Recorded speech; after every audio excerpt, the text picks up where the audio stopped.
First, I want to make sure the United States and China start to have AI arms control conversations. When we were fighting the Soviets, there were no arms control discussions until after 1962. Cuban Missile Crisis. We almost blew up the entire world. That was super dangerous with much, much lower levels of technology. And then after that, we said, oh, maybe we should have a hotline between the two leaders. Oh, maybe we should have deconfliction. Maybe we should not invest in certain areas. Maybe we shouldn't try to develop Star Wars defense, for example. Maybe we should have some arms control agreements that limit, what we do so that it's safer. We desperately need that between the Americans and the Chinese. That's number one. Second thing we need, the financial markets. We all need the financial markets, right? We need them systemically. When there's a financial crisis, the whole world comes together to get out of the financial crisis. And it doesn't matter if you're capitalist or communist.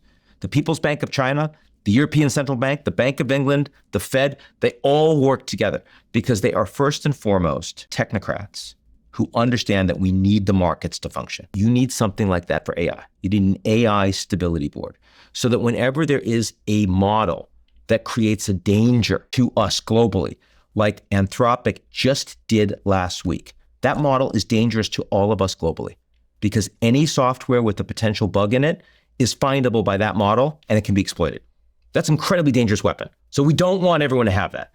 So you need at scale, because everyone's going to develop this stuff, you need an AI stability board like the Financial Stability Board that is governed by technocrats, by people that have an independent capacity to identify threats to the systemic environment, the AI environment, that we need to work, that can communicate that to the people that have power and that can immediately attack and address it. The third thing we need is we have to have an ability to fund AI for people that otherwise would not be able to take advantage of it. We've got half of Africa that doesn't have electricity. The gap between people with electricity and people who don't have electricity is going to be a hell of a lot worse when it's AI. It's going to be a gap between people that act like empowered human beings, hybrid individuals that have AI as a principal relationship and can deploy that knowledge, and people that we won't even treat as human beings. Like a different species almost. Like a different species. That's unacceptable. We can't allow humanity to develop that way.